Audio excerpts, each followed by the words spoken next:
Assalamu alaikum guys, welcome to my channel Travel for Nation. Welcome to my video, a brand new video. আজকে মূলত office শেষ করে বের হলাম। তো বের হয়ে রাস্তা দিয়ে যাওয়ার পথে ভাবলাম বহুদিন যাবত আপনাদের মাঝে কোনো ভিডিও নিয়ে আসি না, তো আজকে একটা ভিডিও নিয়ে আসবো। আসলে ভিডিও নিয়ে আসার কারণটা হচ্ছে আমার ডিভাইসটা আসলে ভালো না, মোবাইলটা আসলে ভালো নেই। মোবাইলটা দিয়ে ভিডিও এডিট করার পর হচ্ছে আটকে যায়, হ্যাং করে। আসলে আমার কম্পিউটারটা নষ্ট, অ্যান্ড ক্যামেরাটাও হচ্ছে মূলত কিছু সময় কাজ করে, কিছু সময় কাজ করে না। আগে জ্যামটা ক্লিয়ার।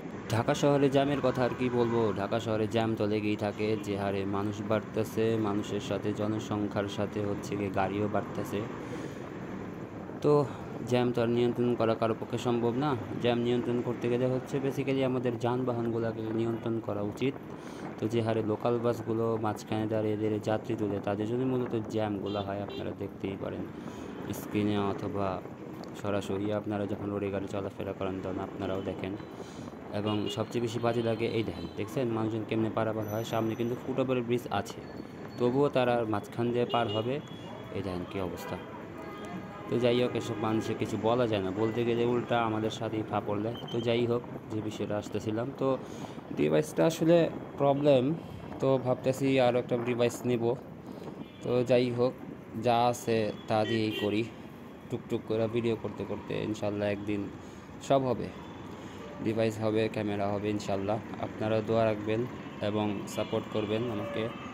ইউটিউব, ফেসবুক, সোশ্যাল মিডিয়াতে আসলে যারা কন্টেন্ট ক্রিয়েট করে তারা আসলে শুরুর দিকে যা আছে তা দিয়ে আসলে কন্টেন্ট করে। তো আমিও মূলত তা দিয়ে শুরু করছি। তো বাকিটা আল্লাহ ভরসা, আপনারাও পাশে থাকলে ইনশাল্লাহ হবে। তো টুকটাক করে এই ভিডিওগুলো আনি এবং আপনাদের মাঝে শেয়ার করি, তো সাপোর্ট দিবেন। আজকে 2টা দিন যাবত যেমন শীত বাড়ছে, তো আমার কাছে মনে হয় শীতের লগে জ্যামও বাড়ছে। তো দেখতেই পারতেছেন কি পরিমাণ জ্যাম ছিল রাস্তায়। জায়গায় জায়গায় ভিডিও আমি কাট করে দিছি, কারণ ভিডিওতে আসলে জ্যামের ভিডিও দেখতে ভালো লাগে না, তাই অ্যাভয়েড করার চেষ্টা করি। আপনারা যারা নতুন ক্রিয়েটার আসতেছেন, কন্টেন্ট ক্রিয়েট করতে চাচ্ছেন, আপনারাও চেষ্টা করবেন ভিডিওগুলা নাই দেওয়ার, কারণ ভিডিওগুলোতে আসলে ভিউ হয় না, পাবলিক দেখে না জ্যামের ভিডিওগুলো। আমাকে অনেক ভাই ব্রাদার অনেকেই বলে যে ভাই আপাতত তো অনেকেই ব্র্যান্ডের বাইক নিয়ে আসতেছে, হায়ার সিসি আসতেছে, তো আপনার এই বাইকটা কবে চেঞ্জ করবেন? তো আমার কথা হচ্ছে ভাই, যার যেটা আছে তার কাছে সেটাই অনেক বেশি। তো আমি আসলে কি চালাই না চালাই সেটা দেখার বিষয় না, ঠিক আছে না? তো আপনি যেটা চালাচ্ছেন সেটা আপনার কাছে বেশি, আমি যেটা চালাই সেটা আমার কাছে বেশি। তো ইনশাল্লাহ সামনে বাইক চেঞ্জ করব, তবে এখন না, এখন বাইক চেঞ্জ করার কোনো ইচ্ছা নাই। তো আমার টুল্লু মহারানি তো কোনো অংশে কম না, যখন টান ওঠে তো সেই টান এটা চালায় আমি অনেক মজা পাই। যদিও এটা আমার বাংলাদেশি বাইক, রানার টার্বো 125। তো রানার কোম্পানি এই বাইকটা অনেক ভালো একটা বাইক করছে।